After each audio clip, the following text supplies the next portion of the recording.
जय हिंद। नमस्कार। मैं अनुजोत @country-1947 चैनल पर दिल्ली में मुख्यमंत्री मेला लग चुका है। लोकतंत्र में जमानत और जेल अश्वमेध यज्ञ में विश्व विजेता जैसा क्यों, इस विषय को लेकर आप सभी के सामने उपस्थित हूं। लोकतंत्र में यानी लोगों के राज में संविधान के दायरे में अरविंद केजरीवाल मामला क्या देश में आम नागरिक के लिए भी सुविधा बनेगा, या लोकतंत्र यानी लोगों के राज में आम लोगों पर कानून का प्रहार हमेशा की तरह दुखदाई ही रहेगा। अरविंद केजरीवाल मुख्यमंत्री होते हुए भी भ्रष्टाचार के मामले में जेल जाते हैं। मई में जमानत पर छूटकर लोकसभा के प्रचार में हिस्सा लेते हैं। अरविंद केजरीवाल जून में दोबारा जेल जाते हैं और सितंबर में शर्तों के साथ जमानत पर बाहर आते हैं। शर्तों में कोई पेपर वे साइन नहीं कर सकते, ऑफिस नहीं जा सकते, आरोप के मामले पर कोई बयान नहीं दे सकते। पर आम दल के लिए ये अश्वमेध यज्ञ में विश्व विजेता बनना जैसा बात है। असली जमानती शर्तों पर कोई चर्चा नहीं कर रहे हैं, पर विश्व विजेता घोषित हो चुके हैं। मेरे इस चैनल को लाइक, सब्सक्राइब, शेयर करना न भूलें, क्योंकि आगे कुछ महत्वपूर्ण बिंदु आपको मिलेंगे। जेल में रहते हुए भी मुख्यमंत्री पद बनाए रखे, शर्तों के साथ दोबारा जमानत मिलते ही मुख्यमंत्री पद से इस्तीफा का शिगुफा आ गया और शायद हो भी जाए। अतः इसीलिए बोल रहा हूं कि दिल्ली में मुख्यमंत्री मेला लग चुका है। मीडिया और जनता के लिए एंटरटेनमेंट का साधन कुछ दिनों के लिए बन चुका है। अब प्रश्न, क्या ऐसी सुविधा लोकतंत्र यानी लोगों के राज में आम जनता को भी कभी मिलेगा? क्या सरकारी कर्मियों को भी कभी मिलेगा? क्या प्राइवेट और मल्टीनेशनल कंपनी का कर्मचारी जेल में रहते हुए ऐसा सुख और सुविधा ले सकता है? एक आत्मिक प्रश्न। क्या लोकतंत्र में जनता को ऐसे प्रश्न करने का अधिकार या हिम्मत है? इसे सोचिए। 48 घंटे बाद इस्तीफा शिगुफा और फरवरी के बदले नवंबर में चुनाव के मांग का मतलब। नंबर 1, क्या परिवार के बाहर का व्यक्ति मुख्यमंत्री बनेगा?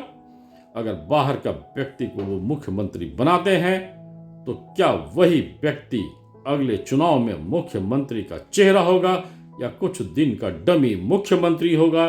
क्योंकि भारत के लोकतंत्र के खूबसूरती में डमी शासन का होना कई बार हम लोग देख चुके हैं, और ये बहुत इंटरेस्टिंग होगा दिल्ली के मुख्यमंत्री मेले में। नंबर 2, क्या परिवार का व्यक्ति मुख्यमंत्री बनेगा? अगर परिवार का व्यक्ति कोई मुख्यमंत्री बनता है तो निश्चित रूप से वो विधानसभा का सदस्य तो नहीं होगा। 6 महीने में चुनाव है, अतः शायद कोई संवैधानिक खतरा भी नहीं। इसका मतलब बिना विधानसभा के सदस्य भी मुख्यमंत्री बन सकते हैं। यह उदाहरण भी शायद दिल्ली के मुख्यमंत्री मेले में देखने को मिल जाए। जेल में रहकर मुख्यमंत्री बने रहना और शायद बिना विधानसभा का मुख्यमंत्री भी बनना, दोनों उदाहरण देश के लोकतंत्र की खूबसूरती है या बदसूरती है, ये सोचना होगा। दिल्ली मेले में इस तमाशे को देखना होगा। जेल में शुगर रूपी खतरा लोकतंत्र में संविधान का हत्या बना हुआ था, पर जमानत के बाद मई में भी और अभी भी सारा शुगर गायब है। ये भी लोकतंत्र की खूबसूरती है या बदसूरती, ये सिर्फ अरविंद केजरीवाल जैसे आदमी के साथ ही नहीं, बल्कि भारत में आजादी के बाद लगभग हर नेताओं के साथ ऐसा देखने को मिलता है। क्या ये भारत के लोकतंत्र में, लोगों के राज में लोकतंत्र की खूबसूरती होती है या बदसूरती? ऐसे लोकतंत्र यानी लोगों के राज में आम लोगों को ऐसा कोई सुविधा हासिल नहीं है, पर जनता के सेवक राजनेता को आजादी के बाद से ही जेल और जमानत अश्वमेध यज्ञ में विश्व विजेता बनने जैसा हमेशा से साबित हुआ है, और कई बार यह उदाहरण देखने को मिलता है। क्या ये भी लोकतंत्र की खूबसूरती होती है या जनता के लिए बदसूरती होती है? मुख्यमंत्री मुफ्त सुविधा, मुफ्त बिजली, मुफ्त पानी आदि आदि देश की अर्थव्यवस्था में दीमक बन चुका है और केजरीवाल जी यहां भी अश्वमेध यज्ञ द्वारा विश्व विजेता बन चुके हैं। अतः हर राज्य मुफ्त का राजनीति में अपने आप को आगे बढ़ाने के होड़ में लगा हुआ है। आगे समझते हैं। किसी भी राज्य का मुफ्त राजनीति उस राज्य के लिए और देश के 100% नागरिक के लिए हमेशा से महंगाई ही साबित हुआ है। असल में सबसे ज्यादा महंगाई का दंश वो लोग झेलते हैं जिनके वोट के लिए ये मुफ्त की राजनीति होती है। मिडिल क्लास झेलते हैं जिनके वोट के लिए ये मुफ्त की राजनीति होती है, और वो मिडिल क्लास जो हर बजट के बाद सरकार को कोसते हैं पर मुफ्त के राजनीति के दंश को नहीं समझते हैं। इस पर चर्चा का न होना, सच का न बताना, झूठ बोलना भी लोकतंत्र का खूबसूरती माना जाए या बदसूरती। दिल्ली मुख्यमंत्री खेला का मेला लग चुका है। देश और मीडिया के लिए मेला रौनक, जनता को भी कुछ दिन तक मजा देगा, पर असली मजा महान लोकतंत्र में भारत की महान आम जनता भोगेगी, ये निश्चित है। क्योंकि जनता को तो खालिस्तान और आगिस्तान राजनीति पसंद है, जातिवाद पसंद है, फर्जी सेकुलरवाद पसंद है। जनता को खुद का सुरक्षा और सुविधा से सबसे ज्यादा नेता का सुविधा पसंद है। अतः जेल जाना और जमानत के बाद जेल से बाहर आने के बाद जनता का भीड़ और जनता द्वारा उनका स्वागत ये साबित करता है कि जनता को अपने सुख सुविधा से ज्यादा पसंद अपने नेताओं का सुख सुविधा है।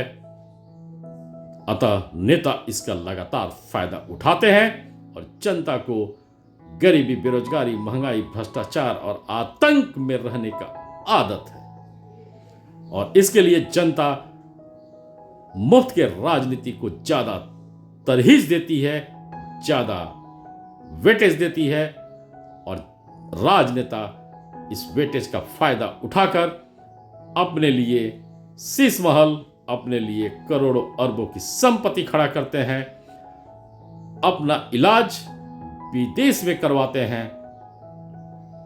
अपने बच्चों का, अपने नाती पोतों का शिक्षा महंगे स्कूलों में करवाते हैं। लेकिन आम जनता ये जानते हुए भी ये सोचती है कि चलो मेरा नेता तो बहुत बड़ा आदमी बन गया, हम उसके पीछे थोड़ा झाड़ू लगा भी लें तो क्या बिगड़ता है। लेकिन जनता को यह समझ में नहीं आता है कि लोकतंत्र में, लोगों के राज में लोगों के लिए शायद कुछ भी नहीं है और हर राजनेता के लिए सब कुछ है। जय हिंद, धन्यवाद। दिल्ली मुख्यमंत्री मेले का आनंद ले कुछ दिनों तक, और मेरे बताए गए बिंदुओं को आप खुद से भी देखें कि इनमें से कौन से बिंदु अनुमानित तरीके से सही साबित होते हैं या गलत साबित होते हैं। अगर सही साबित होते हैं तो आप इससे अंदाजा ये लगाइए कि देश की राजनीति कितने खतरनाक स्तर पर पहुंच चुकी है। पुनः जय हिंद, धन्यवाद। हर दिन शुभ हो, हर रात